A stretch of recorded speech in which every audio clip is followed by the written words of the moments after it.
देखिए, इस वीडियो के साथ ही हमने जो क्लास 10 था आपकी, उसकी विज्ञान की वीडियो बनानी शुरू की है। इसमें हम क्या करेंगे, जो आपकी कक्षा 10 के विज्ञान है राजस्थान बोर्ड की, उसके सारे महत्वपूर्ण बिंदुओं पर चर्चा करेंगे, सारे प्रश्नों की चर्चा करेंगे, नोट्स भी आपके तैयार करवाएंगे और ये लगभग 40 क्लासें आएंगी। उनमें सभी आपके जितने भी पार्ट हैं उनका सारा निचोड़ आ जाएगा और बोर्ड पेपर में जितने भी प्रश्न आ सकते हैं उनको भी हम लिखवा देंगे। तो विज्ञान में कुछ भी ऐसा नहीं बचेगा जो आपके काम नहीं आए, यानी जो भी हम पढ़ाएंगे वही काम आएगा। इसके अलावा आपको कुछ करना नहीं है। आपको करना क्या है, बस इनको देखते जाना है। समझ में आए तो ठीक, नहीं समझ में आए तो दोबारा देखना है, फिर समझ में आ जाएगा। समझ में आने की भी गारंटी हमारी तरफ से, और बोर्ड में 90+ सीधे प्रश्नों के द्वारा आने की गारंटी तो नहीं, लेकिन आपको विश्वास ज़रूर देते हैं, क्योंकि गारंटी तो पूरी नहीं दे सकते 100%। तो फिर भी हम इसको शुरू करने का एक ही उद्देश्य है कि हमने पहले कई बार आकर ऐसे ही वीडियो में कई बार कहा था कि हम आपकी कक्षा 10 की विज्ञान कराएंगे, लेकिन ऐसा नहीं हुआ। अब सोच रहे हैं अब करा दें, लेकिन अब जब शुरू कर ही दिया तो अब की बार पूरा ज़रूर करेंगे। तो देखें, आपकी कक्षा 10 की जो विज्ञान है इसमें कुल 13 पार्ट हैं। पहले थे 16, अब 3 हट गए हैं तो 13 हैं। बड़े बड़े सरल पाठ हैं, ज़्यादा कोई दिक्कत है नहीं। तो हम तो शुरू करते हैं आज से। आप क्या करें, जैसे हम कहते जाएं वैसा करते जाएं, ठीक है। आपका जो पहला पाठ हम पहले से शुरू कर देते हैं, क्योंकि जब भी पढ़ाने हैं तो कहीं से शुरू कर दें। जैसे आपके पहले पाठ का नाम है रासायनिक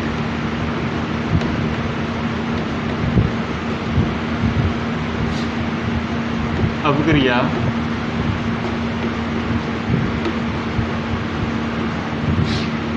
एवं समीकरण।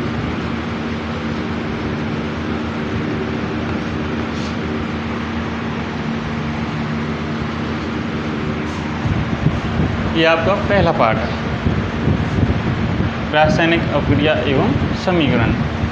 इसमें क्या होगा, इस पूरे चैप्टर में हम यही जानेंगे कि रासायनिक अभिक्रियाएँ होती क्या, रासायनिक अभिक्रियाओं को लिखते कैसे, वो समीकरण हो जाएंगे, और फिर रासायनिक अभिक्रियाओं के प्रकार और कुछ 2 उदाहरण, बस। इसके अलावा इस चैप्टर में कुछ भी नहीं है। तो शुरू करते हैं शुरू से। रासायनिक अभिक्रिया। रासायनिक अभिक्रिया को जानने से पहले आपको रासायनिक परिवर्तनों के बारे में जानना चाहिए। देखिए, आप अभी बैठे हैं 10वीं कक्षा में, या 10वीं कक्षा में आप अभी हुए हैं। इससे पहले आप 9वीं में थे, 8वीं में थे, उससे पहले छोटे और थे। आपने देखा आप बिल्कुल छोटे थे कभी, अब धीरे धीरे बड़े हो रहे हैं और फिर बड़े हो जाएंगे। यह आपके शरीर में परिवर्तन हुआ। ऐसे ही आप जब छोटे थे तो आपकी आवाज़ अलग थी, अब अलग है, तो आवाज़ में परिवर्तन हुआ है। इसी तरह जब आप और बड़े हो जाएंगे तो दाढ़ी मूंछें और विकसित होने लगेंगी। तो कुल मिलाकर कहने का मतलब ये है कि आपके शरीर में लगातार निरंतर परिवर्तन हो रहा है। मनुष्य ही नहीं, सभी जंतुओं, सभी में परिवर्तन होता है शरीर में। इनके अलावा देखें तो प्रकृति में देखें हम, चारों ओर बदलाव हो रहे हैं, कुछ ना कुछ बदल रहा है। इन्हीं बदलाव को क्या कहते हैं, परिवर्तन। लेकिन हम यहाँ बात करेंगे पदार्थों में होने वाले परिवर्तन के बारे में। जो पदार्थ हैं इनके बारे में आप पिछली कक्षा में जान चुके हैं, 9वीं कक्षा में, कि पदार्थ होता क्या है, क्या गुणधर्म है, क्या विशेषताएं। अब हम उनके थोड़े से परिवर्तनों की चर्चा कर लेते हैं। हालांकि 2 ही परिवर्तन होते हैं। जो पदार्थ हैं, मैटर, उनमें 2 तरह के परिवर्तन होते हैं। एक तो भौतिक परिवर्तन, दूसरा रासायनिक परिवर्तन। इसको आप छोटी कक्षा में पढ़ चुके होंगे। पहले ही आप जान चुके होंगे कि जो परिवर्तन हैं वो 2 प्रकार के होते हैं। पदार्थों में होने वाला परिवर्तन, देखो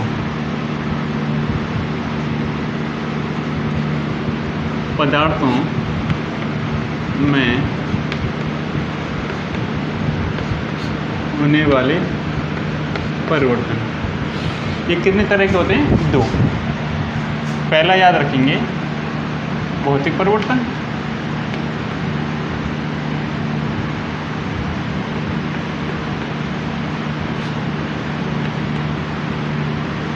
और दूसरा है रासायनिक परिवर्तन।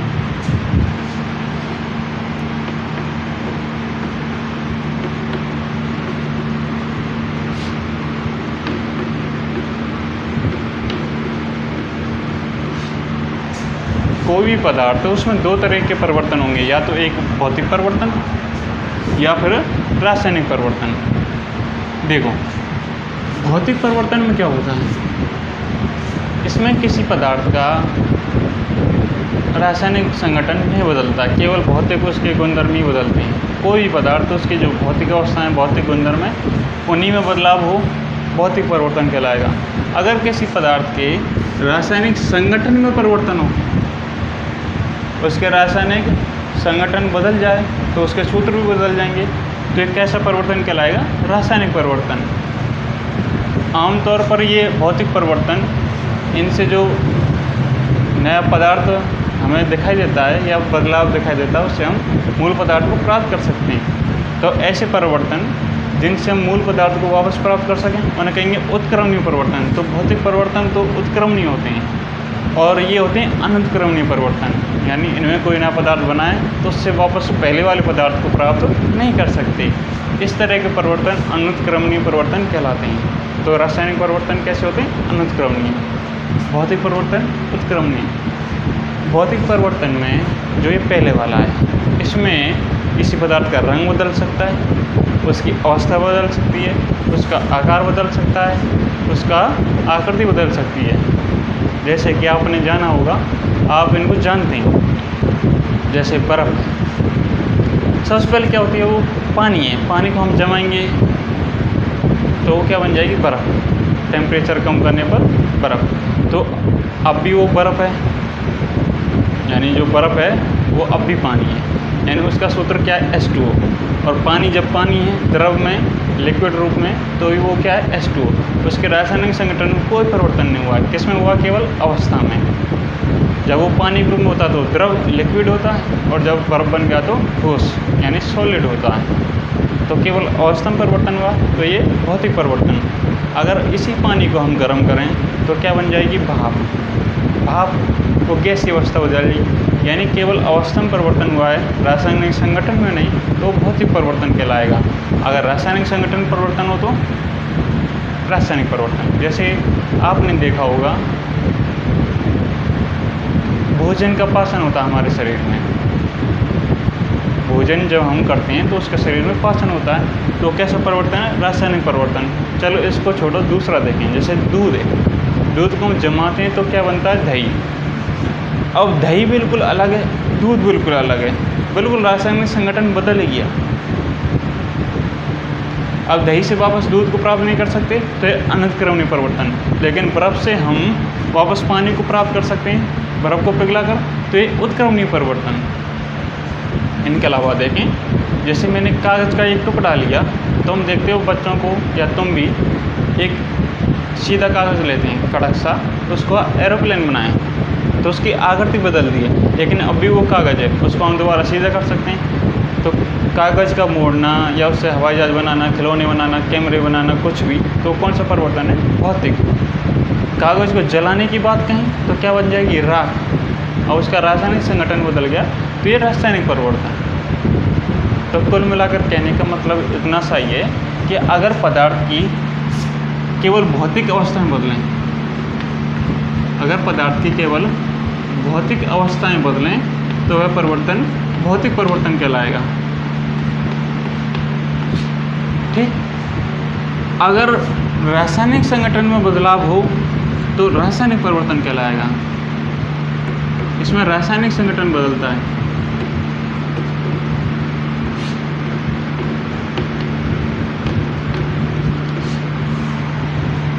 इसमें भौतिक अवस्था बदलती है, जैसे कि वस्तु का या पदार्थ का रंग बदल जाए, उसकी आकृति,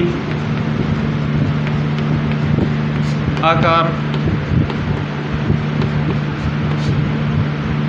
आमाप या साइज कह दें।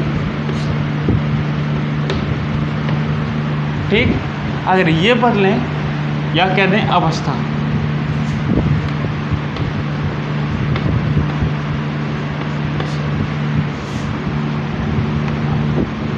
आदि में परिवर्तन हो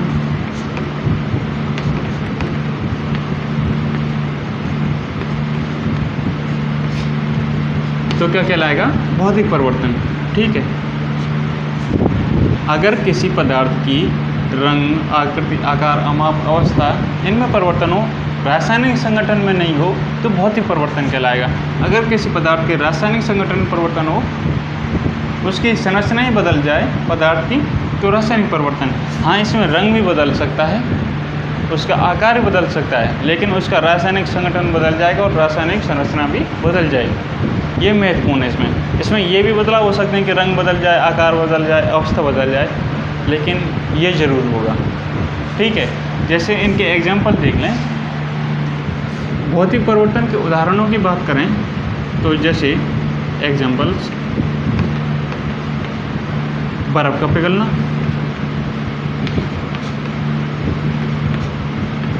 देखो अब बर्फ़ है, बर्फ़ को पिघलाएंगे तो पानी बन जाएगा, ये भी H2 और बर्फ़ भी H2। दूसरा, पानी का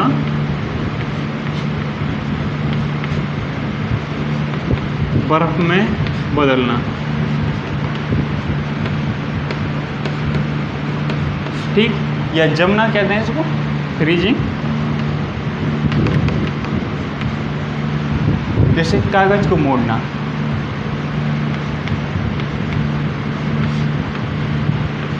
कागज को मोड़कर तरह तरह के बच्चे खिलौने बनाते हैं, कागज का मोड़ना। ठीक है, या फिर कह दें, आपने गुब्बारा देखा होगा, गुब्बारे फूकने, उनमें हम क्या करते हैं, हवा भरते हैं, हवा भरने से वो फूल जाते हैं, आकार बदला है, तो ये भौतिक परिवर्तन है। हवा निकालेंगे तो वो वापस अपनी मूल अवस्था में आ जाएगा, गुब्बारे को फुलाना।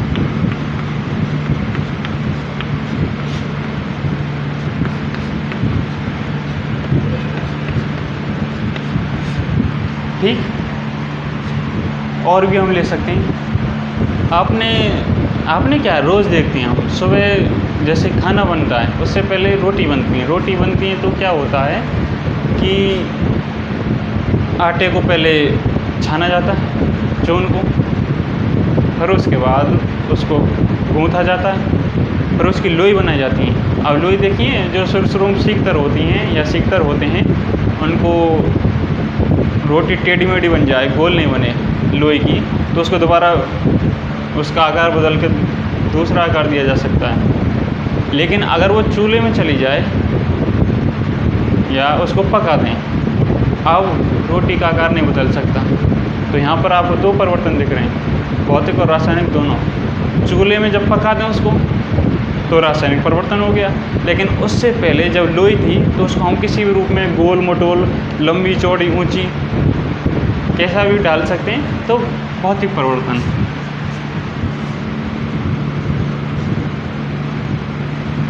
उसको लिखें तो नहीं, आप याद रखें। जैसे हम बात करें बल्ब की, बल्ब को स्विच बंद करके ऑन कर सकते हैं, या नहीं, स्विच बंद करके तो ऑफ कर सकते हैं और ऑन करके चालू कर सकते हैं। ये तो हो गया बल्ब को बुझाना या जलाना, भौतिक परिवर्तन। ठीक,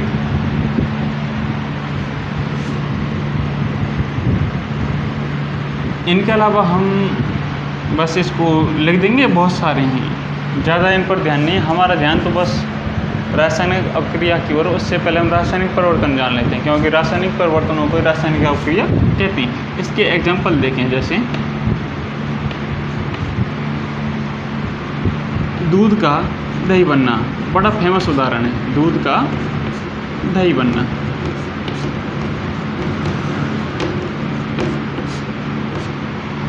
दूध से दही बन जाता है तो बिल्कुल ही नया पदार्थ बनता है।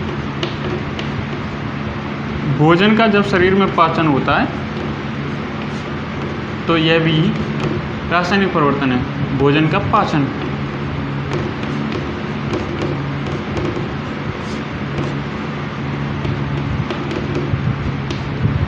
हम बात करें लोहे में जंग के लगने की, तो लोहे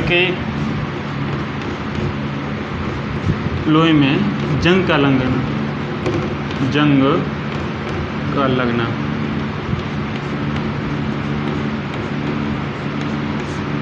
ठीक। हाँ, तुमने सेब देखा? सेब को काटना है भौतिक परिवर्तन। कोई भी फल है, सब्जी है, उसको काटते हैं, उसका आकार बदलता है, भौतिक परिवर्तन। लेकिन जैसे ही हम सेब को काटते हैं थोड़ी देर बाद उस पर भूरे रंग की परत से चढ़ जाती है, वो है आयरन ऑक्साइड बन जाता है वहाँ। उसकी परत जमने के कारण वो भूरे रंग का दिखाई देता है। बिल्कुल नहीं ऐसे होता अलग रंग, थोड़ी देर रखें 1-2 मिनट में ही परत जम जाती है। उस आयरन ऑक्साइड के बनने के कारण जो भूरा रंग हो रहा है रासायनिक परिवर्तन। कटे हुए सेब का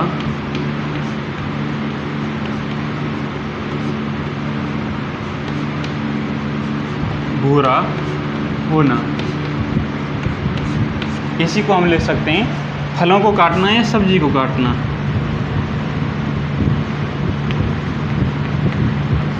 किसी भी चीज़ को काटें या सेब को काटना,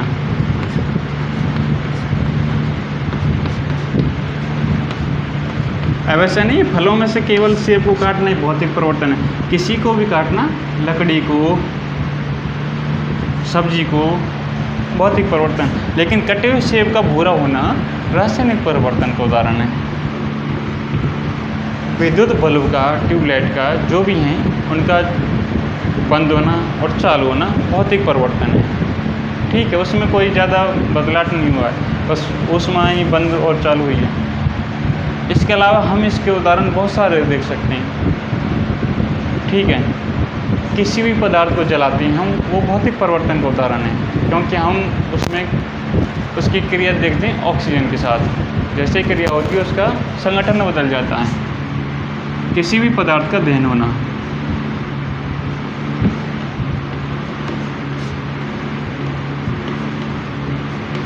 किसी पदार्थ की जगह जैसे हम कार्बन ले लें,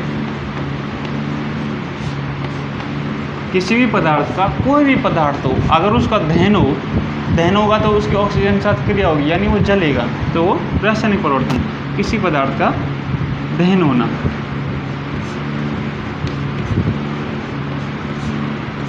ठीक है। अगर आप चाहें तो इनको लिख सकते हैं एक अच्छे बच्चे के रूप में, या सुन सकते हैं। केवल लिखेंगे तो आपके लिए फ़ायदेमंद रहेंगे, नहीं तो कोई दिक्कत नहीं, सुन सकते हैं। सबसे पहले अगर किसी को लिखना हो तो हम यहाँ पर आपको बता दें। सबसे पहले लिखेंगे ऊपर कक्षा 10 विज्ञान, एक पाठ का नाम और तारीख लिखेंगे आज की। आज की तारीख है 16/7/2024 और आज बार है ट्यूसडे, मंगलवार, ठीक है। जैसे ही नाम लिख दें, इसके बाद लिखें पदार्थों में होने वाले परिवर्तन। यहाँ डैश लगाएंगे और लिखेंगे पदार्थों में 2 तरह के परिवर्तन होते हैं, एक भौतिक परिवर्तन, दूसरा रासायनिक परिवर्तन।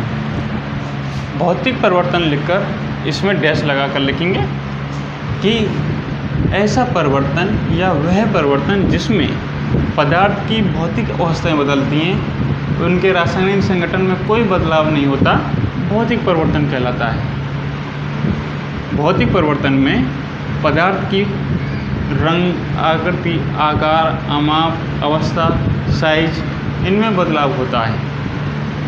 फिर इसके उदाहरण लिखेंगे, बर्फ़ का पिघलना, पानी का बर्फ़ में बदलना, पानी का भाप बनना, कागज़ को मोड़ना, गुब्बारे का फूलना या फुलाना, सब्जी को, लकड़ी को काटना, लकड़ी भी लिख सकते हैं, ठीक। अब दूसरा परिवर्तन रासायनिक, यहाँ क्या लिखेंगे कि ऐसा परिवर्तन या वह परिवर्तन जिसमें पदार्थ के रासायनिक संगठन में बदलाव होता है या परिवर्तन होता है, रासायनिक परिवर्तन कहलाता है। इसके एग्जाम्पल लिखेंगे, दूध का दही बनना, भोजन का पचना या पाचन होना, लोहे में जंग का लगना, कटे हुए सेब का भूरा होना, किसी पदार्थ का दहन होना, या कार्बन का दहन होना, मैग्नीशियम का दहन होना, किसी भी पदार्थ का। ठीक है, ये लिखने के बाद अब हम जान लेते हैं कि जो रासायनिक परिवर्तन हुए हैं इनमें रासायनिक अवक्रिया होती है, या कह सकते हैं कि रासायनिक परिवर्तन ही रासायनिक अवक्रिया कहलाते हैं। हमें तो आना इस बिंदु पर था, रासायनिक अवक्रिया।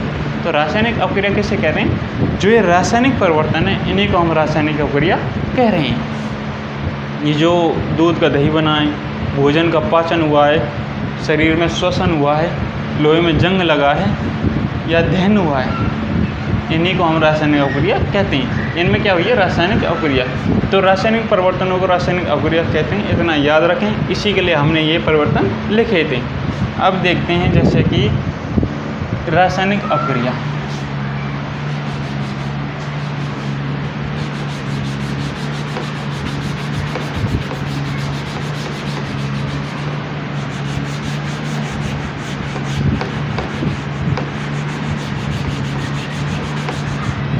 हरे राम राम हरे राम, राम राम राम हरे राम, राम राम राम राम राम, राम राम राम हरे राम, राम राम राम राम राम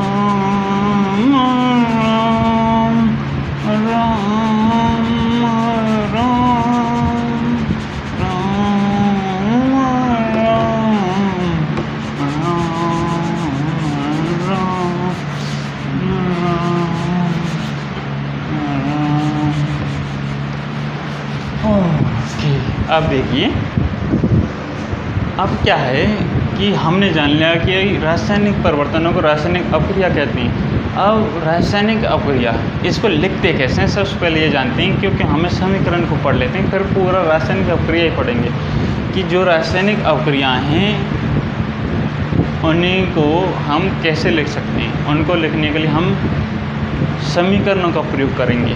कैसे? देखो, कोई भी रासायनिक अवक्रिया हुई, जैसे कि कार्बन का दहन हुआ, यानी कार्बन प्लस ऑक्सीजन, कार्बन का दहन करने पर कार्बन डाइऑक्साइड बनता है। ये एक पूरा वाक्य है रासायनिक अवक्रिया का। इसी को हम संक्षिप्त रूप में लिख सकते हैं, जैसे कार्बन, इसका दहन हुआ तो ऑक्सीजन के साथ क्रिया होगी।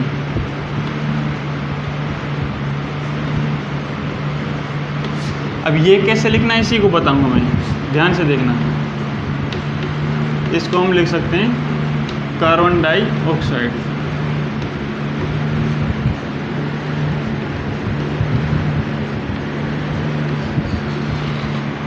देखो हमारी अवक्रिया है, कार्बन का दहन करने पर कार्बन डाइऑक्साइड बनता है। कितना बड़ा वाक्य है, ये पूरी रासायनिक अवक्रिया।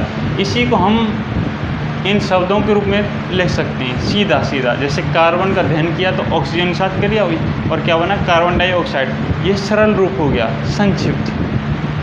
तो रासायनिक अवक्रिया को संक्षिप्त रूप में लिखने के लिए हम रासायनिक समीकरणों का प्रयोग करते हैं। रासायनिक समीकरणों में या तो हम अवक्रिया को शब्दों के रूप में लिखते हैं या उसके सूत्रों के रूप में लिखते हैं। दो तरह से लिख सकते हैं, एक शब्दों का प्रयोग करके, एक सूत्रों का प्रयोग करके। जैसे कि कार्बन का सूत्र क्या है? C, ऑक्सीजन का O2, ठीक, और कार्बन डाइऑक्साइड का CO2।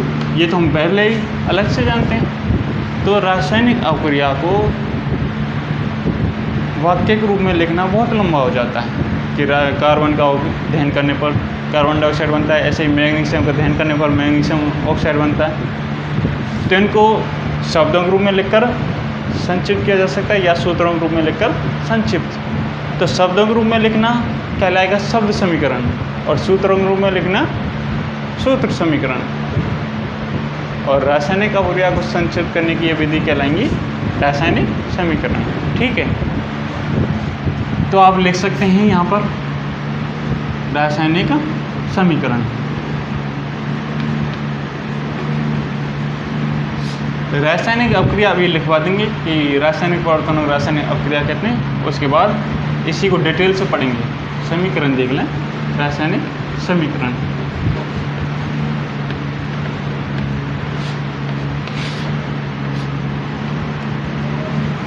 कि रासायनिक समीकरण किसे कहते हैं? कहते तो कोई परिभाषा नहीं है, इतना सा याद रखें कि रासायनिक अपक्रिया को संक्षिप्त रूप में लिखने के लिए हम रासायनिक समीकरणों का प्रयोग करते हैं। क्यों? क्योंकि रासायनिक अपक्रिया को वाक्य के रूप में लिखना या उसका विवरण देना बड़ा हो जाता है या लंबा हो जाता है, उसे संक्षिप्त रूप में भी लिखा जा सकता है। इसके लिए हम रासायनिक समीकरणों का प्रयोग करते हैं। रासायनिक समीकरण दो प्रकार के होते हैं, या दो प्रकार के रासायनिक समीकरणों का प्रयोग करके हम रासायनिक अपक्रिया को संक्षिप्त रूप में लिख सकते हैं। एक शब्दों का प्रयोग करके, उसे कहेंगे शब्द समीकरण, ठीक, और दूसरा सूत्रों का प्रयोग करके, ये कहलाएगा सूत्र समीकरण।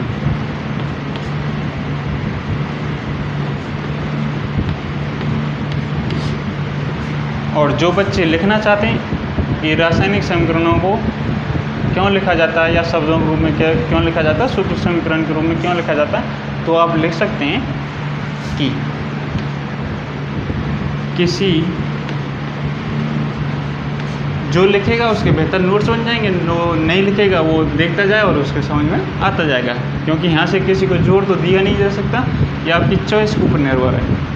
अगर आपको स्वतंत्र छोड़ा जाए तो आप किस तरह व्यवहार करेंगे या किस तरह प्रतिक्रिया देंगे।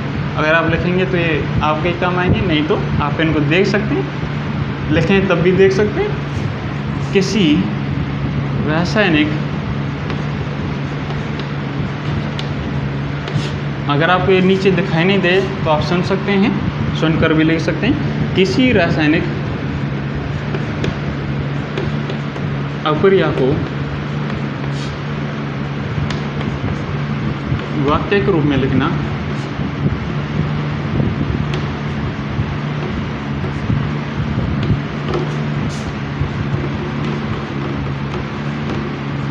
किसी रासायनिक अपक्रिया को वाक्य के रूप में लिखना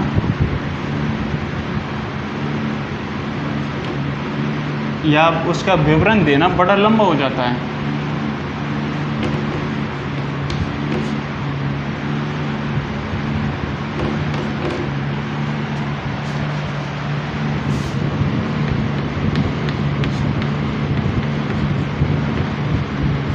अतः रासायनिक अपक्रिया को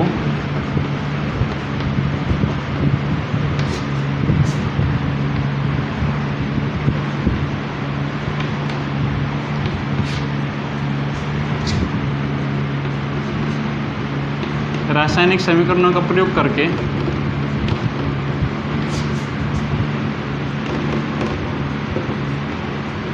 अतः रासायनिक अपक्रिया को रासायनिक समीकरणों के द्वारा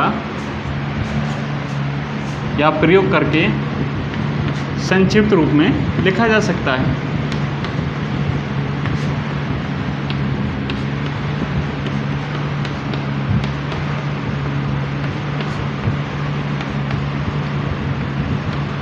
और लिखने की दो विधि हैं, अभी बताइए। देखो ऊपर, एक शब्दों के रूप में लिख सकते हैं, ये शब्द समीकरण कहलाएगा, जैसे carbon, oxygen, carbon dioxide, Hindi में, ये हिंदी में रहेंगी। और सूत्र समीकरण, इसमें उनके प्रतीकों या सूत्रों का प्रयोग करेंगे, जो आपने आवर्त सारणी में नाम पढ़े हैं तत्वों के, हाइड्रोजन, हीलियम, इनके प्रतीक पढ़े होंगे, उनके सूत्रों के प्रयोग करके सूत्र समीकरण। ये दोनों ही क्या हैं? रासायनिक समीकरण है, ठीक है। किसी रासायनिक अपक्रिया को वाक्य के रूप में लिखना या उसका विवरण देना बड़ा लंबा हो जाता है, अतः रासायनिक अपक्रिया को रासायनिक समीकरणों के द्वारा या प्रयोग करके संक्षिप्त रूप में लिखा जा सकता है। इनको लिखने वाले एक साथ लिख सकते हैं या फिर स्क्रीनशॉट ले सकते हैं और बाद में लिख सकते हैं, या फिर केवल देख सकते हैं, 2 बार 3 बार पढ़ सकते हैं, याद हो जाएगा। कुल मिलाकर आपको याद करना है, क्योंकि आपको बोर्ड में जो पेपर आएगा उसका उत्तर लिखना होगा, ठीक है। यहाँ से अब इसको हम क्लियर करते हैं।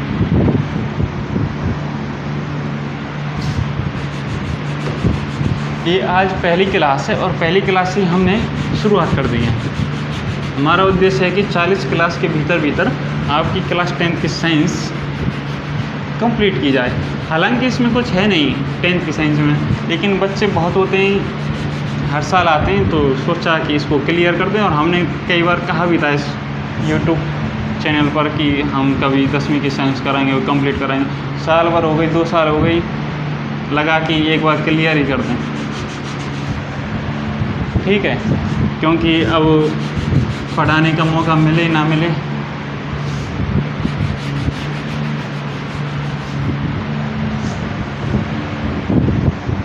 हाँ, हमने बात कर ली रासायनिक अभिक्रिया को संक्षिप्त रूप में किस प्रकार लिखा जा सकता है। नहीं तो हमें वाक्य के रूप में लिखना पड़ता पूरा पूरा। उस समीकरण कहेंगे रासायनिक समीकरण। वो शब्द समीकरण, शुद्ध समीकरण 2 तरह के लिखे जा सकते हैं। अब हम जानते हैं रासायनिक अभिक्रिया। अब आपका टॉपिक शुरू होता है अच्छे से। शुरू तो तब भी था, वो भी लिख लें, याद कर लें, लेकिन अब हम जानेंगे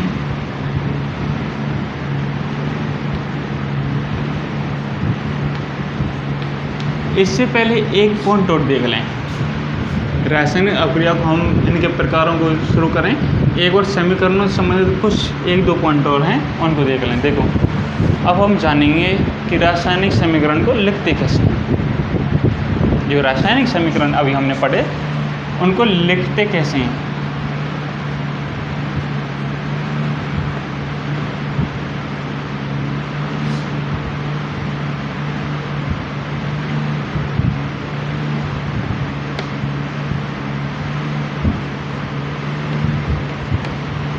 लिखने की विधि कहते हैं या नियम कहते हैं। रासायनिक समीकरणों को लिखने की विधि या नियम या तरीका कहते हैं, ठीक है। रासायनिक समीकरणों को लिखने के नियम, विधि, तरीका, कुछ भी कहते हैं। ये स्टार आप इनको चेंज करके लिख सकते हैं। हमारे पास बहुत सारे स्टार हैं आपके लिए, जैसे कि इस तरह का सिंबल या फिर इस तरह का सिंबल। ये हमने खास आपके लिए तैयार किए हैं डिजाइन, ठीक, या फिर इस तरह का। आप इनमें से किसी भी सिंबल का प्रयोग हेडिंग के लिए कर सकते हैं। ये हमने आपके लिए बड़े दूर से मंगाए हैं, ये हमारे यहाँ नहीं मिलते, बड़े दूर से मंगाए हैं। कोई बात नहीं, हमें तो इसको लिखना है। रासायनिक समीकरणों को लिखने के नियम, लिखने के नियम या विधि। देखो, अभी लिखे थे, सीधा लिख दिया हमने। जैसे हम कहें मैग्नीशियम का दहन करने पर मैग्नीशियम ऑक्साइड बनता है, एक वाक्य है। अब इसको लिखते कैसे हैं।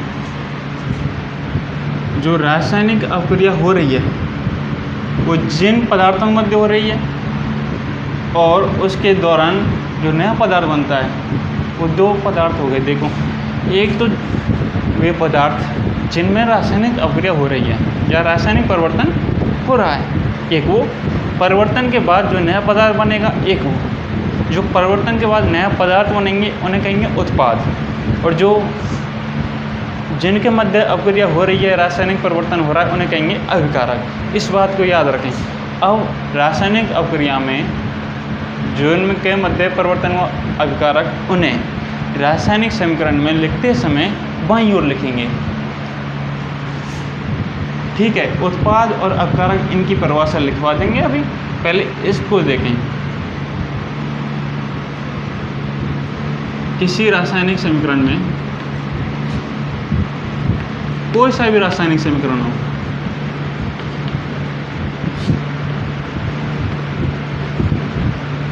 जिनको लिखना है उनके लिए तो मैंने बहुत अच्छा माध्यम तैयार किया है, इससे आपका सारा क्लियर हो जाएगा, ठीक है।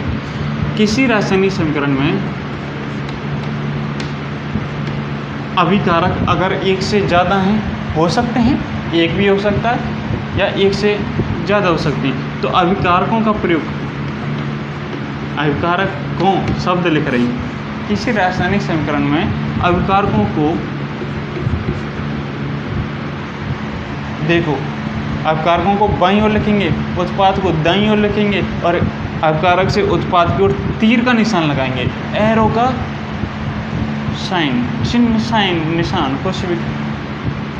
अभिकारकों को बाईं ओर लिखा जाता है। किसके बाईं ओर? तीर के बाईं ओर, ठीक है। पहले बाईं ओर लिख देते हैं।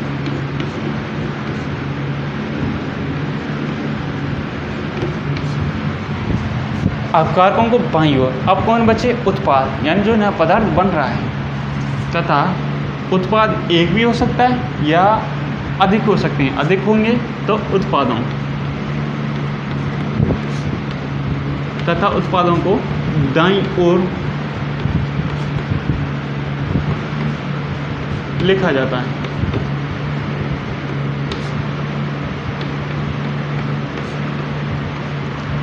ठीक, यह आपका पहला पॉइंट हो गया।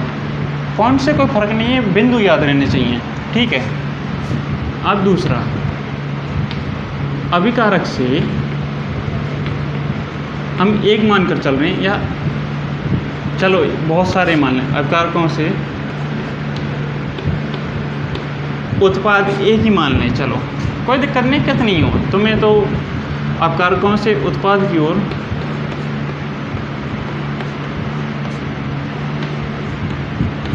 तीर का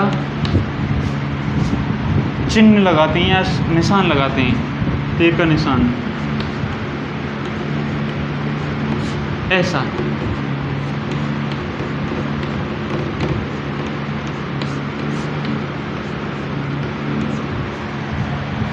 अभिकारकों से उत्पाद की ओर तीर का निशान लगाते हैं, यानी कि इस तीर के निशान के इधर तो होंगे अभिकारक, इधर होंगे उत्पाद।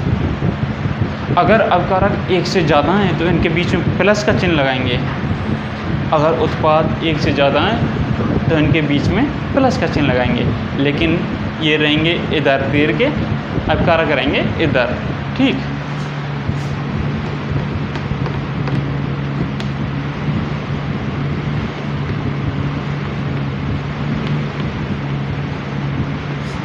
अभिकारक एवं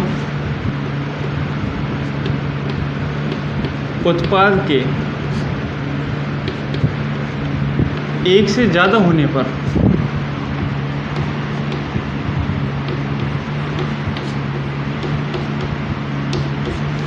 या तो अभिकारक की बात कर रहे हैं या उत्पाद की, या दोनों की, एक से ज़्यादा होने पर इनके मध्य,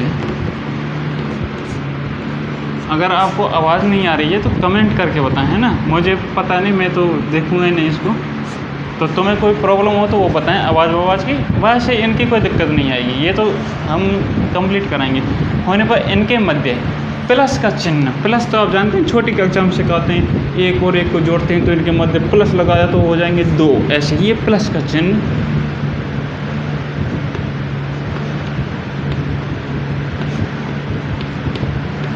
लगाकर लिखते हैं या लगाते हैं। खाली एक से ज़्यादा है तो एक है तो लगाने की ज़रूरत है नहीं। ठीक है, अब कुछ और बात कर लें। अभी कुछ बचा है, जैसे मैंने लिखा है कार्बन प्लस ऑक्सीजन, एरो यानी तीर का निशान, इधर कार्बन डाइऑक्साइड। ये तो हो गया। अगर इस अवक्रिया में, रासायनिक अवक्रिया में कोई उत्प्रेरक भाग ले रहा हो या ऐसे पदार्थ भाग ले रहे हों जो सीधे या अप्रत्यक्ष रूप से उसमें योगदान देते हों अवक्रिया की गति को मंद करने या फिर तीव्र करने में, उत्प्रेरक कहेंगे जो तीव्र करेंगे और जो मंद करेंगे उन्हें मंदक कहेंगे।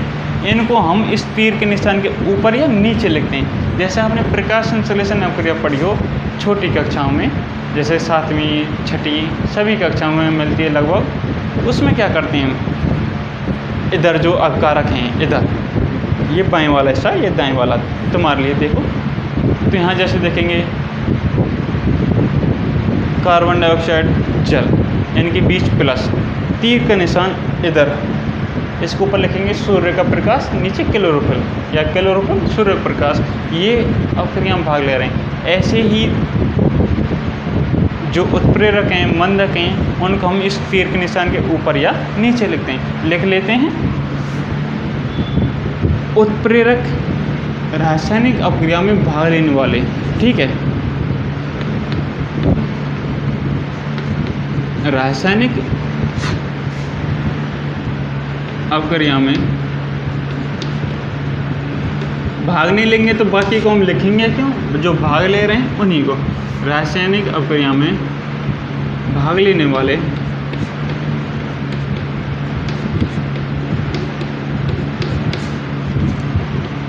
उत्प्रेरक या मंदक को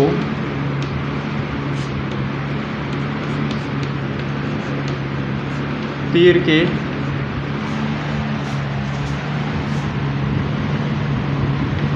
निशान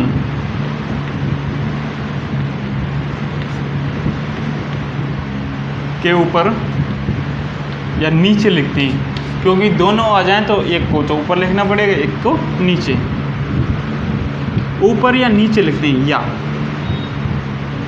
ऑब्लिक का साइन है या, ठीक। अब तो कुछ बचा नहीं है। अभिकारक एक से ज़्यादा है तो इनके बीच में प्लस चिन्ह, उत्पाद एक से ज़्यादा है तो इनके बीच में प्लस चिन्ह। अभिकारक को तीर के सिरे के बाईं ओर, उत्पाद को तीर सिरे के दाईं ओर। जिधर नोक वाला सिरा, ये नोक वाला सिरा है जिधर, उधर उत्पाद, और इनके बीच में प्लस लगा दिया। उत्प्रेरक हो, मंदक हो, कोई भी अभिक्रिया में भाग ले रहा हो उसको तीर के सिरे के ऊपर या नीचे लिखेंगे बस। और तो इसमें कुछ भी नियम है नहीं। बाद में जब रासायनिक समीकरण को संतुलित करेंगे तो उसी के साथ इसकी भौतिक अवस्थाओं को लिख लेंगे। यहाँ भी लिख सकते हैं हम कि रासायनिक समीकरण को जब हम लिखते हैं तो उसमें जो अभिकारक हैं और उत्पाद हैं इनकी भौतिक अवस्थाओं को साथ में लिखा जाता है। यहाँ भी लिख सकते हैं, लिखना चाहें तो लिख ही लें।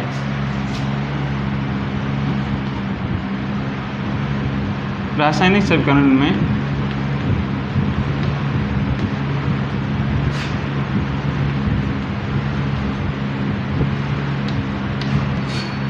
संतुलित भी किया जाता है, वो भी इसी में ही है, ठीक है, पर उसको हम अलग से पढ़ेंगे अभी कि रासायनिक समीकरण को संतुलित किया जाता है, क्यों किया जाता है, कैसे करते हैं, वो भी जानेंगे। रासायनिक समीकरण में क्या कह रहे हैं हम कह रहे हैं भौतिक अवस्थाओं को, जो उनकी जैसे द्रव अवस्था है, किसी गैस अवस्था है, किसी की ठोस अवस्था है, या फिर उसका कोई घोल है, विलयन है, उसको हम जलीय अवस्था कह लेंगे। तो इनको लिखने के लिए इनके संक्षिप्त अवस्थाओं या प्रतीकों का प्रयोग करेंगे। रासायनिक समीकरण में अभिकारकों, अगर ये दिखाई नहीं दे रहा है तो आप सुन सकते हैं। रासायनिक समीकरण में अभिकारकों एवं उत्पादों को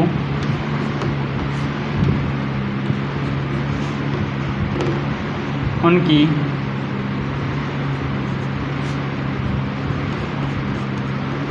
ओहो, हमारी कीमती चौक का टुकड़ा गिर गया नीचे। चलो इसको तो ढूंढ निकालेंगे बाद में, अभी इससे काम चला लेते हैं। उनको उनकी है, उनको नहीं, उनकी उत्पादों को उनकी भौतिक अवस्थाओं के साथ, अभी तो दिखाई दे रहा होगा, ये नहीं दिखाई देगा, है ना, शायद दिख जाए। भौतिक अवस्थाओं के साथ दर्शाया जाता है।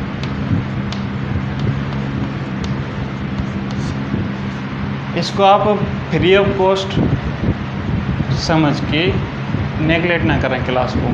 ये बहुत महंगी क्लास है, तुम्हारे लिए स्पेशल लाई गई है। अगर ऐसे ही अच्छा चला तो हम और कुछ भी लाएंगे, लेकिन उनकी भी कोई गारंटी नहीं है, इसकी भी कोई गारंटी नहीं है। ये चैप्टर पूरा हो जाए ये भी कोई गारंटी नहीं है, क्योंकि कुछ भी नहीं है। लेकिन चला धीरे धीरे हिसाब तो कुछ भी कर सकते हैं हम। अवस्थाओं के साथ दर्शाया जाता है। देखो किसको कैसे लिखेंगे, द्रव यानी लिक्विड, इसके कोष्ठक में लिखेंगे स्मॉल एल।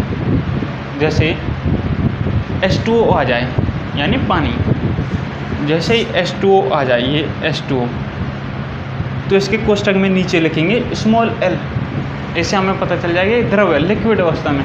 ये जलीय विलयन में हो, किसी का घोल हो, तो लिखेंगे नीचे ए क्यू, छोटा ए छोटा क्यू स्मॉल। और ठोस आ जाए तो सॉलिड का एस लिख देंगे, एस स्मॉल में, जैसे कार्बन है। और गैस आ जाए तो लिख देंगे कोष्ठक में जी, स्मॉल जी, जैसे ऑक्सीजन है। ठीक है, एक बार इनको देख लें, जिनको लिखना है लिख लें, या तो फिर एक साथ स्क्रीनशॉट ले लें जिससे तुम्हें इनको लिखने में सुविधा रहे। या साथ साथ लिख सकते हैं या डाउनलोड करके लिख सकते हैं, या फिर स्क्रीनशॉट ले और काम चलाएं। अभी इसी का ही रूप रह रहा है, यहाँ शायद दिखे नहीं दिखे, यहाँ ऊपर लिख देंगे। इनको लिखें, बिल्कुल ऐसे ही लिख लें, कोई दिक्कत नहीं है। ठीक है, लिख लेंगे। अभी हम इसी पॉइंट को थोड़ा ऊपर लिख देते हैं, ये जो 5वां पॉइंट चल रहा है, जब तक हम राम राम गुनगुना लेते हैं, क्योंकि राम नाम ही इस जीवन का सार है। राम राम राम राम राम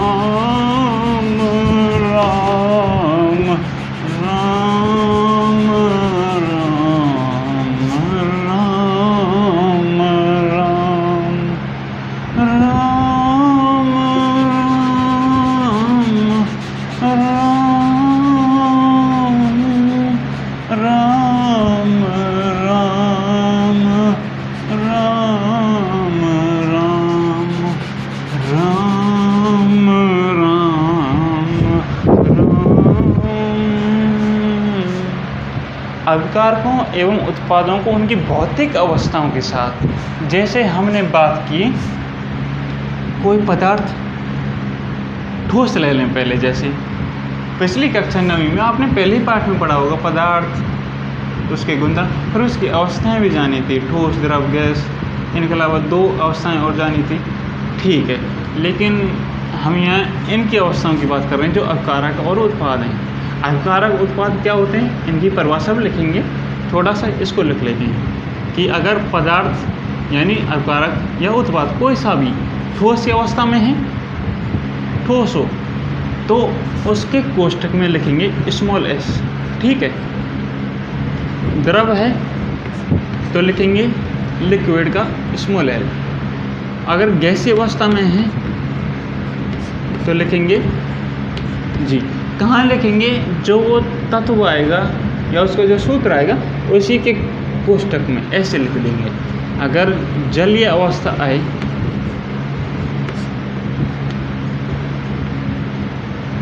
तो हम लिखेंगे स्मॉल a, ये तो Q हो जाएगा, A Q।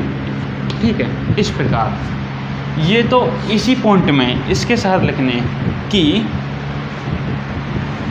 अभिकारक या उत्पाद के ठोस, द्रव, गैस एवं जलीय अवस्था में होने पर, इसको आप लिख लें, सुने, अभिकारक एवं उत्पाद के ठोस, द्रव, गैस, इनके बीच में कॉमा, एवं जलीय अवस्था होने पर इनके साथ क्रमशः स्मॉल s ब्रैकेट में small l, small g, a q द्वारा दर्शाते हैं या लिखते हैं, या फिर सिंपल ऐसा ही लिख सकते हैं, कोई दिक्कत नहीं। बस ये याद रखना किसको कैसे लिखते हैं। ठीक है, इतना लिख लिया, इसको हम साफ कर देते हैं। राम राम राम राम राम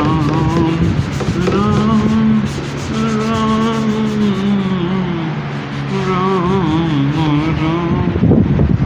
देखो, अब हमें आगे जानना है, क्या जानना है, ये तो हमने नियम पढ़े, अब लिखते कैसे हैं। देखो, जैसे मैंने बात की मैग्नीशियम की, ये मैग्नीशियम एक धातु है, इसका दहन करने पर मैग्नीशियम ऑक्साइड हमें प्राप्त होता है। ठीक, ये मैग्नीशियम, इसका दहन किया यानी ऑक्सीजन के साथ क्रिया हुई तो क्या बना, मैग्नीशियम ऑक्साइड। इसको हम सूत्र के रूप में लिखा हुआ तो ये सूत्र समीकरण है, और शब्द के रूप में लिखते तो शब्द समीकरण, दोनों ही समीकरण कहलाएंगे रासायनिक समीकरण। ठीक, अब अभिक्रिया में भाग लेने वाले पदार्थ अभिकारक, इनको बाईं ओर लिखा, एक साथ देखें तो प्लस का चिन्ह लगाया क्योंकि ये दोनों ही भाग ले रहे हैं, तो इन्हें कहेंगे अभिकारक।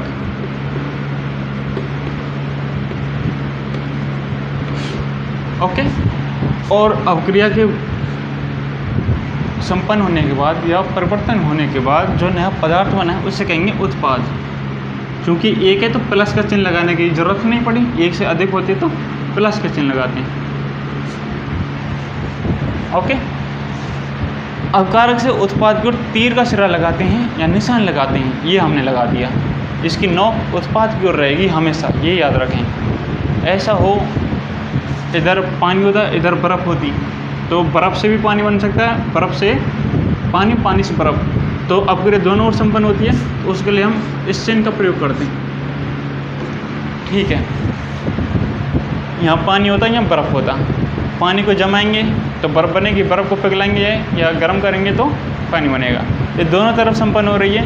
उत्क्रमणीय अपक्रिया के लिए इस साइन का प्रयोग करते हैं, लेकिन अनुत्क्रमणीय अपक्रिया जो एक ही दिशा में बढ़ती हैं आगे, उनके लिए इस चिन्ह या तीर का प्रयोग करते हैं। ओके, रासायनिक समीकरण अभी देखो ठोस अवस्था में है तो सॉलिड लिख दिया S, ये गैस अवस्था में तो G, ये कौन सी अवस्था में, ये सॉलिड अवस्था में है तो S, क्योंकि राख बनेगी।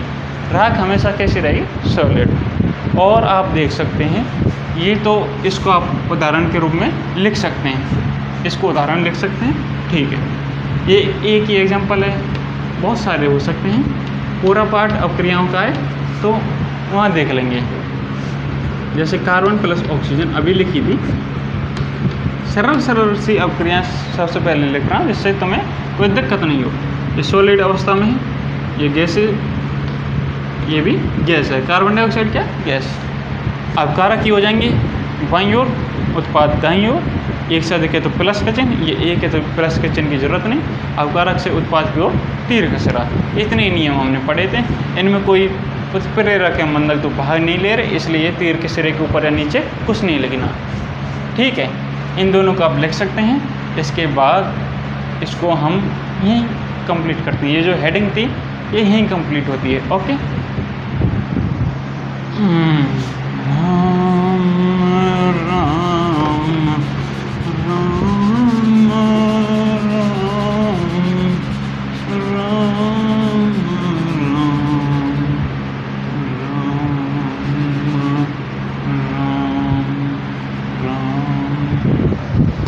हाँ, अब देखिए, देखने वाली बात यह है कि अपकारक एवं उत्पाद की परिभाषा लिख लें। जैसा कि मैंने कहा था तो लिखना ही पड़ेगा। अपकारक किसे कहते हैं, इसके लिए हम विशेष चिन्ह का प्रयोग करेंगे। अभिकारक,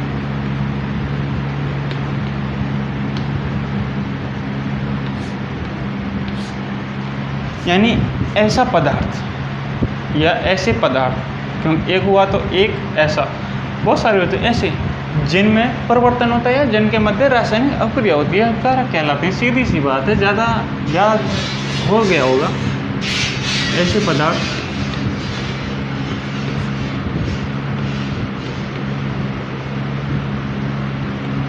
जिनके मध्य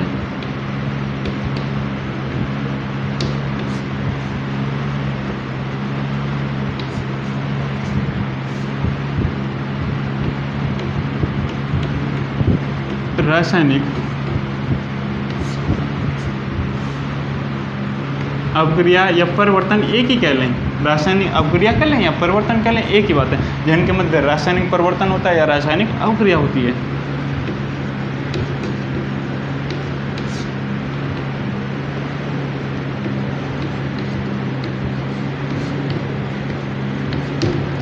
क्या कहलाते हैं, अभिकारक कहलाते हैं।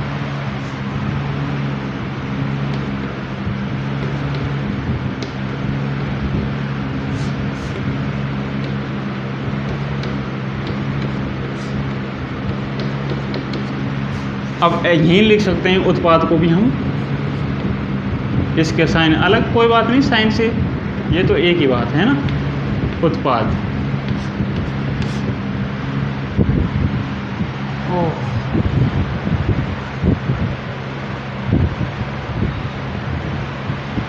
लिख देते हैं। हो।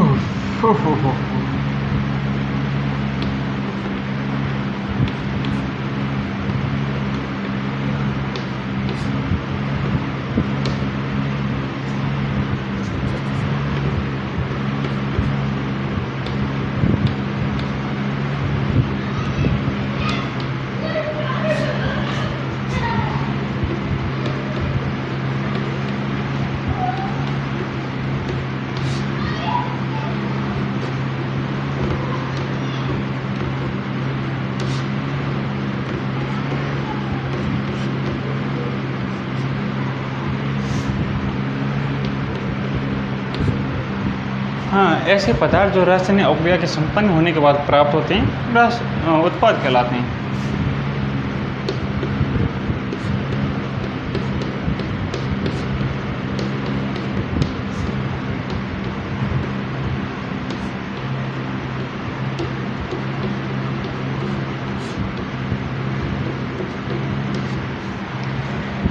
ऐसे पदार्थ जो रासायनिक अभिक्रिया के संपन्न होने के बाद प्राप्त होते हैं, क्योंकि यही तो प्राप्त होंगे तो उत्पाद कहलाते हैं। या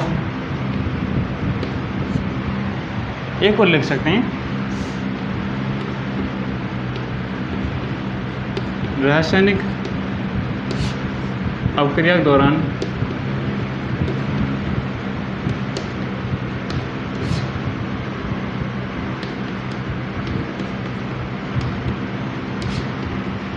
बनने वाले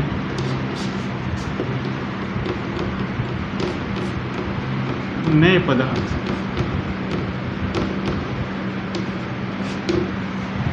क्या कहलाते हैं? उत्पाद।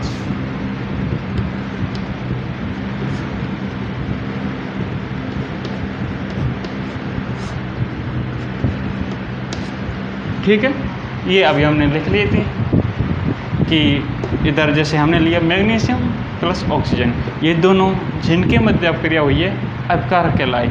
अपक्रिया के दौरान या इसके बाद जो नया पदार्थ बना मैग्नीशियम ऑक्साइड वो उत्पाद कहलाया। ठीक है, लिखना चाहें तो उसी को दोबारा लिख सकते हैं या फिर कोई नई अपक्रिया देख सकते हैं। जैसे मैं कैल्शियम की ऑक्सीजन के साथ क्रिया कराऊँ तो क्या बनेगा? Calcium oxide. ये कैल्शियम ऑक्साइड है, ये कैल्शियम, ये ऑक्सीजन, जिनके मध्य अपक्रिया हुई ये कहलाएंगे अपकारक। अब अपक्रिया के दौरान या संपन्न होने के बाद जो नया पदार्थ बना है ये कहलाएगा उत्पाद। ठीक है, इसको लिख सकते हैं या स्क्रीनशॉट ले लें। हाँ, अब ये तो बात हो गई रासायनिक समीकरण को जब हम देख रहे थे कि कैसे लिखते हैं, तो एक पॉइंट था कि इसको संतुलित करके लिखा जाता है। जो रासायनिक समीकरण है इसको संतुलित करके लिखा जाता है, जैसे हम कहेंगे संतुलित रासायनिक समीकरण। अगर संतुलित करके नहीं लिखेंगे तो कहलाएगा असंतुलित रासायनिक समीकरण या कंकाली समीकरण। देखें, ये यू नहीं है, ये बस दर्शाया। संतुलित करने का मतलब क्या, हम कहना क्या चाह रहे हैं देखो। चल इसको तो यहाँ लिख लें, साफ कर दें, आगे देखते हैं।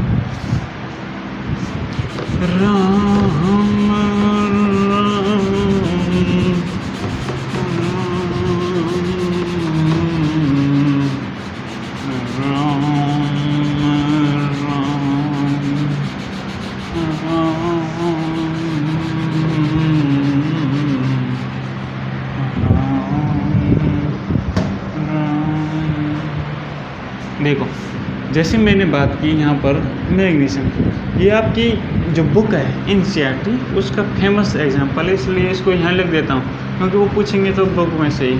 अगर इसी को पूछ लें तो बहुत अच्छी बात है। मैग्नीशियम प्लस ऑक्सीजन क्या बनाता? Magnesium oxide.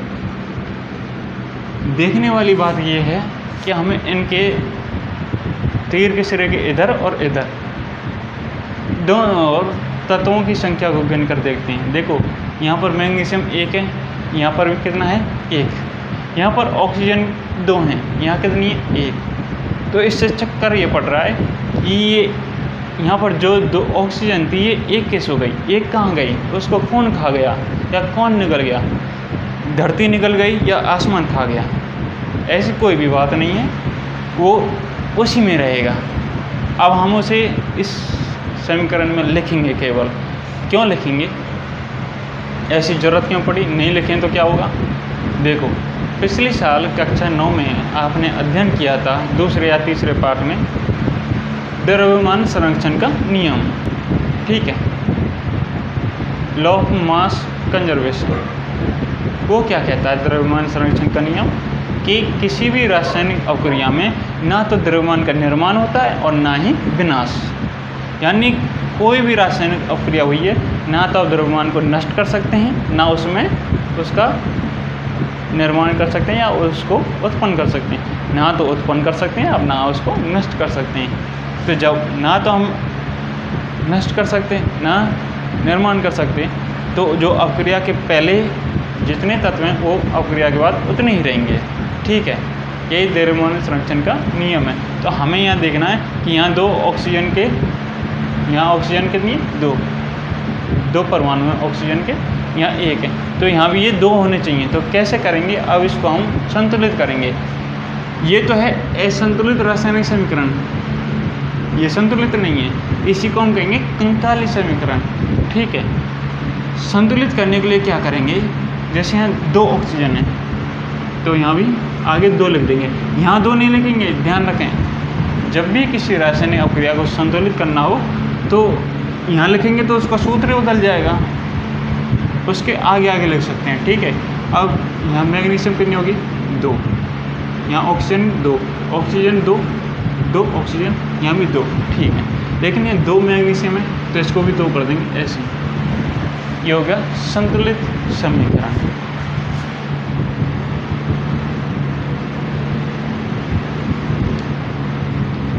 संतुलित रासायनिक समीकरण।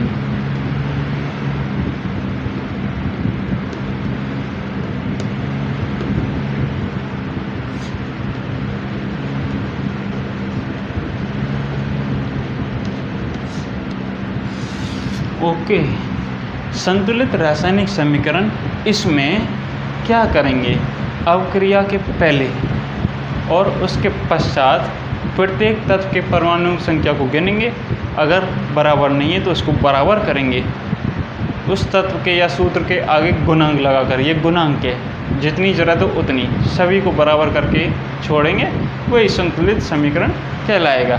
नहीं करेंगे तो असंतुलित समीकरण कहलाएगा, जो कि अच्छा नहीं रहेगा स्वास्थ्य की दृष्टि से नहीं, बस नियम की दृष्टि से। ऐसे ही जैसे हम बात करें, हाँ एक बात और, तुम्हारी बुक में रासायनिक समीकरणों को संतुलित करने की एक पूरी विधि दी हुई है बॉक्स के रूप में। आज तक वो किसी भी एग्ज़ाम में नहीं पूछी गई, किसी भी एग्ज़ाम में, मतलब जो आपकी 10वीं की एग्ज़ाम है, बोर्ड की एग्ज़ाम, राजस्थान की या किसी भी अन्य का तो मुझे पता नहीं, राजस्थान बोर्ड की बात कर रहा हूँ, तो उसमें बहुत वर्षों से तो मुझे पता है वो पूछी नहीं गई है, ना तो हाल के वर्षों में, ना ही कोई 10 साल पहले भी पूछी गई है। 10, 12, 13 साल के प्रश्नों का या पेपरों का ही मुझे ध्यान है। तो जो 2012 से लेकर 2024 तक के पेपर हैं, 24 का यानी तुम्हारा वाला छोड़कर 23 तक, उसमें ये किसी भी परीक्षा में नहीं पूछी गई कि रासायनिक समीकरणों को इस विधि से संतुलित कीजिए, जो आपकी बुक में दी गई है विस्तार से, जिसका नाम रखा गया है हिट एंड ट्रायल विधि। हम सीधा करना तो सब जानते हैं, तुम भी सीख जाओगे अभी देखकर, लेकिन वो बॉक्स में कैसे करते हैं उसको देख लें। ठीक है, उसमें कैसे करते हैं, इसके लिए हम क्या करेंगे, जो तुम्हारी बुक में एक एग्जाम्पल दिया हुआ है शायद उसी को पूछ लें। सुविधा की दृष्टि से क्या रहेगा, वो आसान रहेगा। आसान ऐसे अगर उसे पूछ लिया जाए जो बुक में है एग्जाम्पल, तो बल्ले बल्ले मतलब बड़ा ही अच्छा काम, क्योंकि वो बुक में से पूछने का दावा करते हैं कि सारा पेपर किताब में से या बुक में से ही लिया जाएगा, तो हम उसी के अनुसार चलते हैं। जैसे कि क्या दिया हुआ तुम्हारी बुक में, आयरन ऑक्साइड बनाया शायद कुछ, जैसे ये है,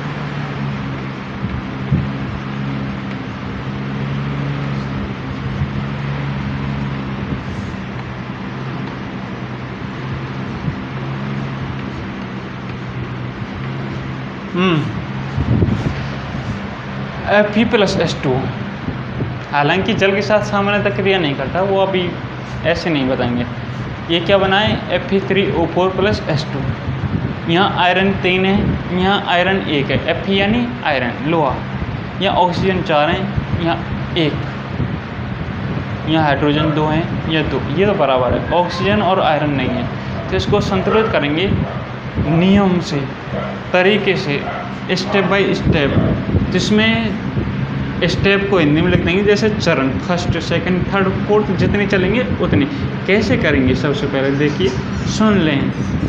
सबसे पहले जो हमारे पास रासायनिक समीकरण है उसको चेक करते हैं कि संतुलित है या नहीं।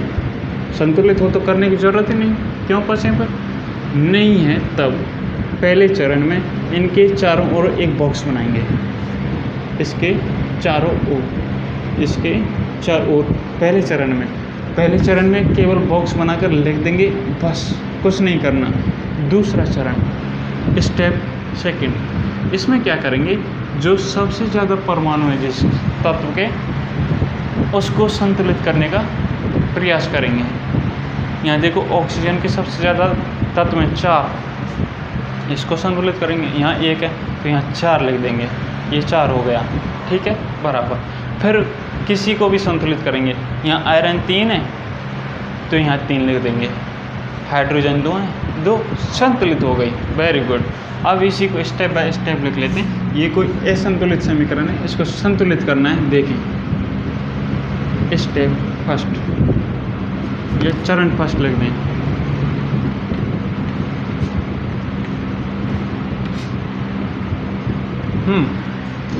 सबसे पहले क्या करते हैं? सबसे पहले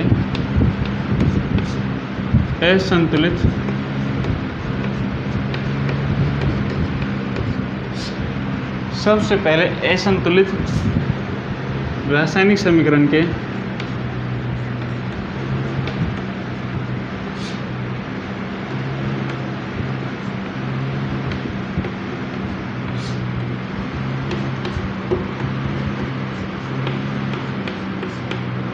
सूत्रों को, ये सूत्रों की बात कर रहे हैं। पूरे कहते हैं रासायनिक समीकरण को बॉक्स में बंद करते हैं, तो सारे को बॉक्स में बंद करते तो काम नहीं चलता। इनके सूत्रों को, प्रत्येक सूत्र को, रासायनिक समीकरण के सूत्रों को बॉक्स में बंद करते हैं।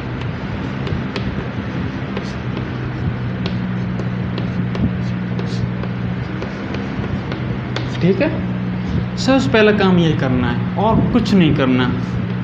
कुछ करने की ज़रूरत पड़ेगी तब मैं बता दूंगा। ऐसे बंद किया, प्रत्येक सूत्र को बंद करना बॉक्स में। ये हमारा बॉक्स है, ये H2 है यानी जल, इसको भी बंद कर देंगे ऐसे। ओके, अब तीर का निशान ऐसा, Fe3O4।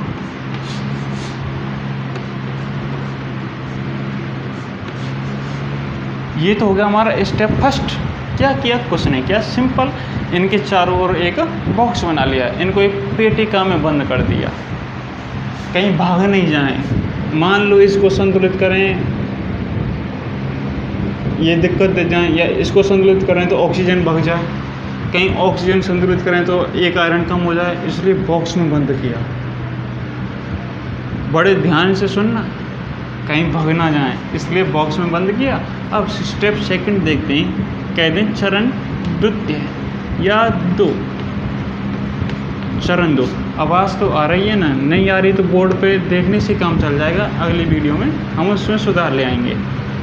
आज देखते हैं। अभी सबसे पहले तो ये किया, बॉक्स में बंद किया। अब जो सबसे अधिक परमाणु वाला तत्व है उसको संतुलित करेंगे। अब सबसे अधिक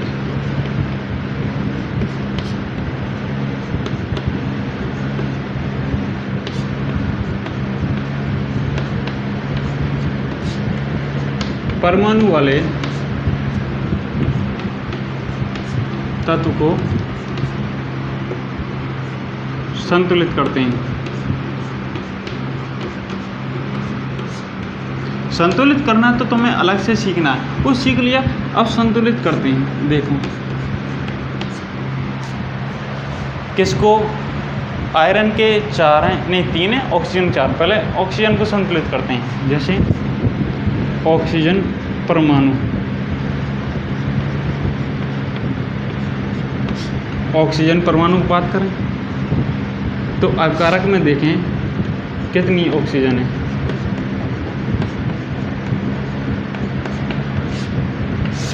उत्पाद में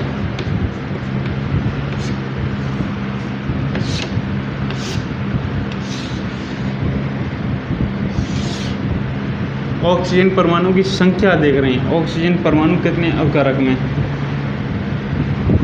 अविकारक में यानी कि यहीं है ऑक्सीजन, यहाँ तो है नहीं। कितनी है? 1।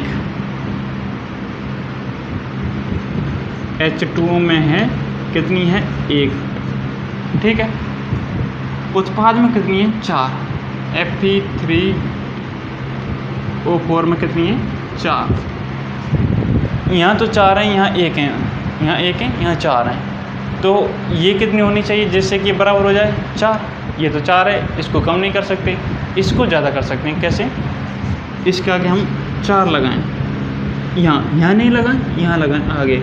तो पूरा 4 का गुणांक इसके आगे लगाने से हाइड्रोजन भी 4 गुनी हो गई। पहले 2 3 4 दूनी 8 हो गई। ऑक्सीजन कितनी हो जाएगी? 4। तो 1 गुना 4 करेंगे तो कितना हो जाएगा? 4। ध्यान से देखें, यहीं गड़बड़ हो जाएगी।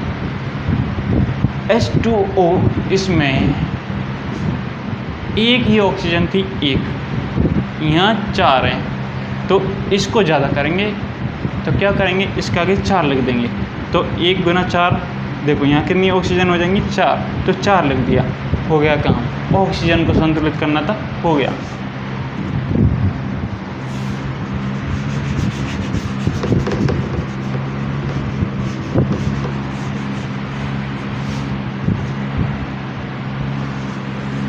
अब चरण 3 देखें।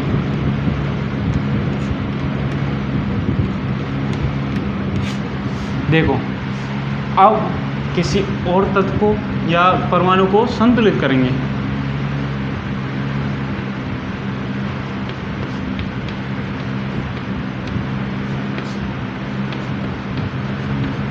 अब अन्य तत्वों किसी को संतुलित करते हैं। मान लो एक को ले लेते हैं, किसी को भी। किसको कर रहे हैं? जैसे ऑक्सीजन हो गया। अब आयरन को करते हैं।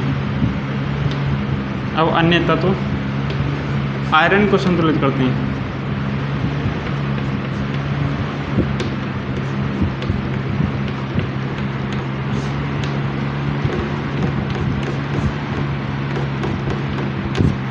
ठीक, क्या करेंगे? सबसे पहले आयरन, इसको लिखेंगे Fe परमाणु। ये देखे तो ठीक, नहीं तो इसी तरह लिख सकते हैं कि संख्या, ये संख्या है Fe परमाणु की संख्या। अब कारक में कितनी देखो, तुम्हें दिखाई दे रही होगी। और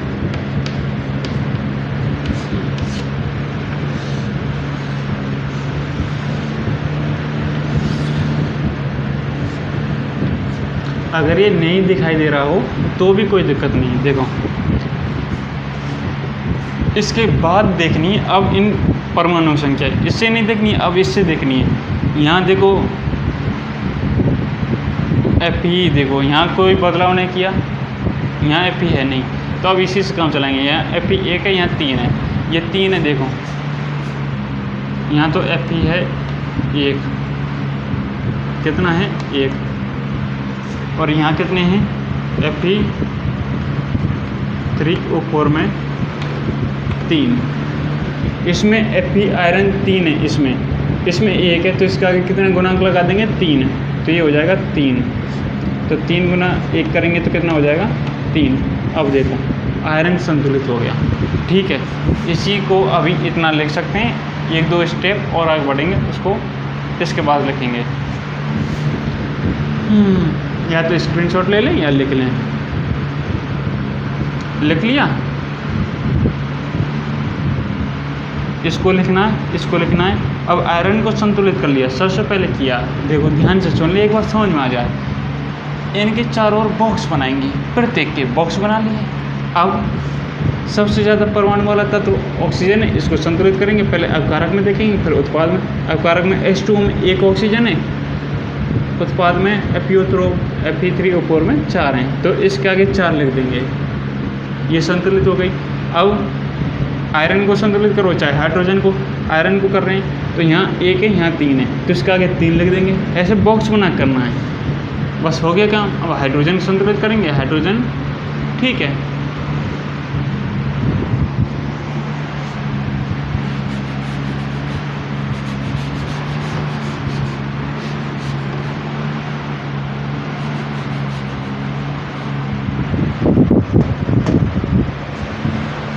हाँ, चरण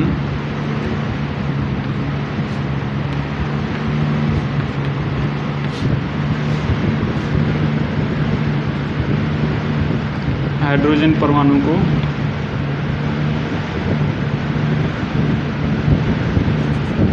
हाइड्रोजन तत्व को संतुलित करते हैं। अब हाइड्रोजन तत्व को संतुलित करते हैं, ये लिखने बस इसी का नाम विधि है। ये सभी स्टेप लिखने तभी तो विधि कहलाएगी, वरना संतुलित करना तो आप जानते हैं। हाइड्रोजन को संतुलित करेंगे, हाइड्रोजन परमाणु की संख्या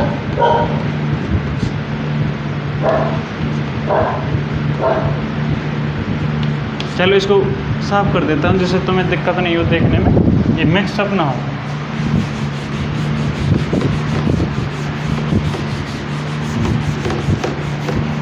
अरे अरे अरे स्कूलों में जैसे कहीं भी पढ़ते हैं बच्चे 10वीं तक की, तो स्कूलों में पढ़ेंगे या फिर किसी कोचिंग में जैसे, तो वहाँ उनको लिखने की बड़ी प्रॉब्लम होती है। अरे हमने ये नहीं लिखा, वो नहीं लिखा, अभी मत उठाओ।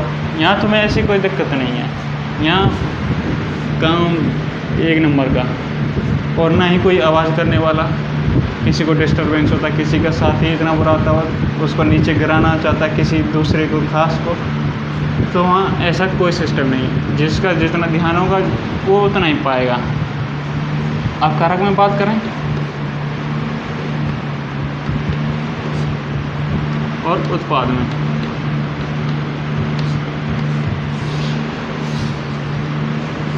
ओहो ओहो, अब कारक तो आप जानते हैं तीर के दर वाले। तो इसमें देखो हाइड्रोजन परमाणु की संख्या हमने यहाँ 4 का गुणांक लगाया है तीसरे या दूसरे चरण में। उस गुणांक को लगाने से यहाँ देखो हाइड्रोजन कितनी होगी, 2 तो यहाँ 4, यहाँ 4 दूनी 8, ऐसा गुना करेंगे सीधा तो कितनी हो जाएगी 8।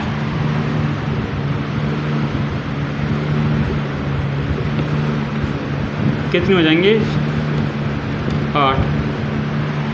अब कारक में तो 8 है, उत्पाद में कितनी है 2, H2 में कितनी है 2। तो 8 को तो 2 नहीं कर सकते, लेकिन 2 को 8 कर सकते हैं। कैसे? 4 का गुना करके। तो इसके लिए क्या करेंगे, इसका आगे 4 लिख देंगे। ये जो H2 है इसमें कितने थे 2, तो 4 यहाँ लगा देंगे। तो ये भी क्या हो जाएगा 4H2 यानी 4 दूनी 8, 2 गुना 4 करेंगे तो कितने हो जाएंगे 8। यहाँ भी बराबर, यहाँ भी बराबर। अब ये कैसी हो गई संतुलित समीकरण। अब इसी को नेक्स्ट स्टेप में सीधा सरल लिख देंगे जो हमने संतुलित किए, और बस Fe यहाँ क्या लिखा था हमने 3, यहाँ 4H2, यहाँ Fe3। यहाँ तो हमने कुछ छेड़खानी नहीं किया आगे पीछे, यहाँ 4H2। अब देखते हैं क्या हुआ, 3 ऑक्सीजन 4, हाइड्रोजन 8, ये 8। ये संतुलित समीकरण है, संतुलित रासायनिक समीकरण। इस प्रकार हमें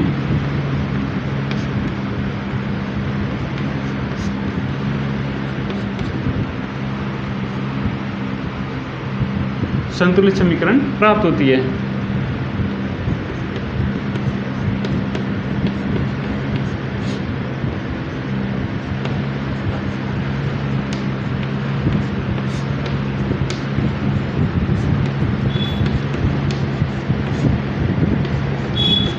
और रासायनिक समीकरणों को इस संतुलित करने की इसी विधि को हम हेट एंड ट्रायल विधि नाम देते हैं। इस प्रकार बॉक्स बनाकर करने से सिंपल करेंगे तो नहीं, वो संतुलित है। ये विधि का नाम है हिट एंड ट्रायल विधि। इसको लिख सकते हैं, रासायनिक समीकरणों को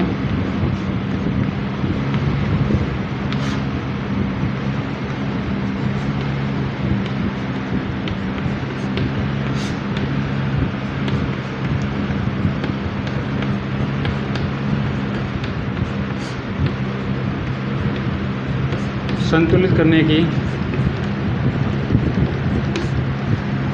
इस विधि को हिट एंड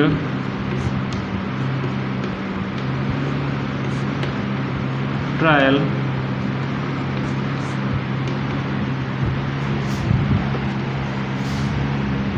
विधि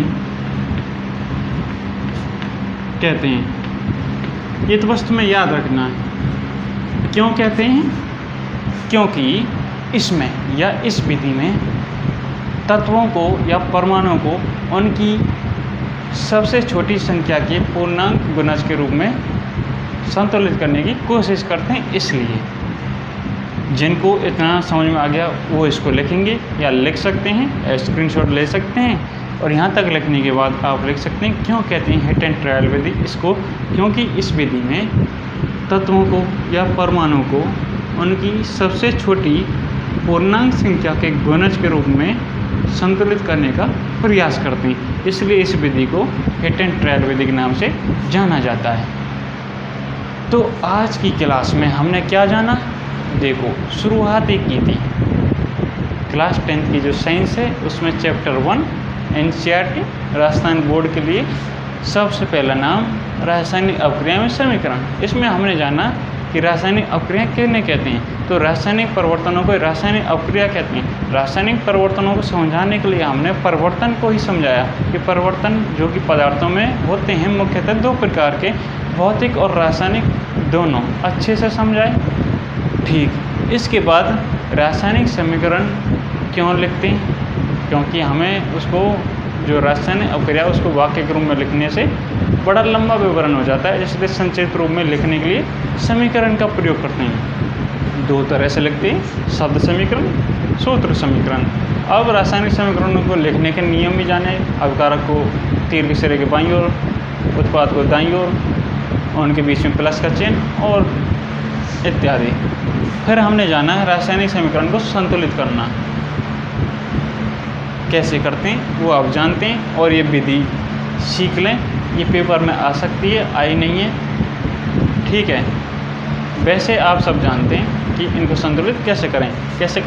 यहाँ Fe1 है, यहाँ 3 है तो इसका आगे 3 लगाएंगे। यहाँ ऑक्सीजन 4 है, यहाँ 1 है, यहाँ 4 लगाएंगे। यहाँ हाइड्रोजन 2 है, यहाँ 8 है तो यहाँ 4 लगाएंगे, 4 2 8, ऐसे। अब इसके बाद नेक्स्ट क्लास में हम रासायनिक अपक्रिया को चालू करेंगे कि इनके प्रकार। ये है मुख्य पाठ में जो आपका मेन वो है जूस रस, वो यही है इस पाठ में। इसको हम इसी में भी कर सकते थे, लेकिन हम ये देखना चाहते हैं कि इस वीडियो में आवाज़ कितनी आ रही है, आपको सुनाई दे रहा है या नहीं। शायद नहीं सुनाई दिया हो तो इसलिए मैंने लिख भी दिया है, उससे काम चल जाएगा। कमी रही होगी तो हम आवाज़ में अगली में सुधार कर देंगे। पढ़ाई में कोई कमी नहीं रहेगी, इसकी तो गारंटी मैं दे सकता हूँ। बाकी मेहनत तुम्हारे ऊपर, मेहनत कुछ नहीं है। इसको लिखना है तो लिख लें, समझना है तो समझ में आ ही जाएगा। पूरा वीडियो एक बार देखें समझ में आ जाएगा, बाद में देखें दोबारा पक्का 100% समझ में आ जाएगा। क्योंकि किसी नई चीज़ को जब हम एक बार देखते हैं तो बहुत सारी चीज़ें हाँ ऐसा लगता है कि समझ में आ गई, लेकिन वो दिमाग में से उड़ जाती हैं, निकल जाती हैं। जैसे ही बार बार कोशिश करेंगे, 1 बार 2 बार देखेंगे, समझ में आ जाएंगे। हालांकि सभी स्कूलों में पढ़ने वाले बच्चे हैं, क्योंकि क्लास 10th कोई ऐसी नहीं कि कोई उसमें आई हो, ये स्कूलों का मैटर है। स्कूल में सभी के मास्टर पढ़ाते हैं बहुत अच्छे से। उसके बाद वहाँ समझ में आ गया, यहाँ से आप फ्री में देख सकते हैं। यहाँ इसके कोई पैसे नहीं हैं, कंप्लीट कोर्स कराया जाएगा। अगर कोई 2 लाख रुपए दे तो भी मैं ऐसे ही पढ़ाऊँगा, अगर मैं अपनी मर्ज़ी से इच्छा से फ्री से पढ़ाऊँ तो भी ऐसे पढ़ाऊँगा, बदलाव नहीं आएगी उसमें। क्योंकि जो मुझे पढ़ाना है मैं पूरा पढ़ाऊँगा अपने हिसाब से, जितना आता है उतना, ठीक है। और मुझे इतना आता है कि तुम्हारे अच्छे नंबर आ जाएंगे, इससे ज़्यादा ना तो तुम्हें सीखना है अभी, तो ना ही मुझे बताना है। इसके साथ आवाज़ में कमी रही होगी तो कमेंट आप कर सकते हैं, और पढ़ाने में कोई कमी हो या सुधार करना हो, कोई तरीका बदलना हो, कैसे आप ज़्यादा जानते हो कि इस स्टाइल में ऐसे पढ़ाएं तो ज़्यादा है, वो आप कमेंट कर सकते हैं सुझाव के रूप में। हम आपके सुझावों को मानेंगे और कोई दिक्कत तो रहेगी नहीं। दिक्कत रहेगी तो आप कमेंट करें, शेयर ज़रूर करें एक बार। जितने आपके फ्रेंड्स हैं, जो भी साथी हैं, वो पढ़ने वाले होने चाहिए और क्लास 10th में या 9th में ही होने चाहिए। ऐसा नहीं कि यूँ ही शेयर कर दिया, उससे कोई फ़ायदा नहीं। अपने सहपाठी को, मित्र को, जो पढ़ रहा है क्लास 10th में हो या 9th में हो, उसके अगले साल काम आ जाएगी, तुम्हारे अभी आ रही है बस। और जैसे ये कंप्लीट होंगे आपकी बल्ले बल्ले का मतलब, अच्छा जिनको पढ़ना है, बहुत अच्छे नंबर लाने, वो ला सकता है। नंबर 90 से ऊपर आएंगे पूरा पढ़ लिया तो, क्योंकि 95 तक तो यहाँ से आ सकते हैं। 5 नंबर वो आपको खुद लाने, मेहनत करने वाला होगा तो ही इन वीडियो के साथ हमारे साथ टिक पाएगा, अन्यथा बस वीडियो को ऐसे देखेगा, क्लिक करके ऐसे बढ़ा के वो कंप्लीट हो जाएगी, उससे कोई काम नहीं होगा। धीरे धीरे देखेंगे, कोई दिक्कत नहीं है। इतना तो समय यूँ ही वेस्ट हो जाता है, सुबह शाम दोपहर कभी देख लें जब आपका मन हो। तो हम विदा लेते हैं इसी के साथ। कोई दिक्कत हो तो हमें बताएं। मिलते हैं नेक्स्ट वीडियो में, तब तक खूब पढ़ें, मस्त रहें बस।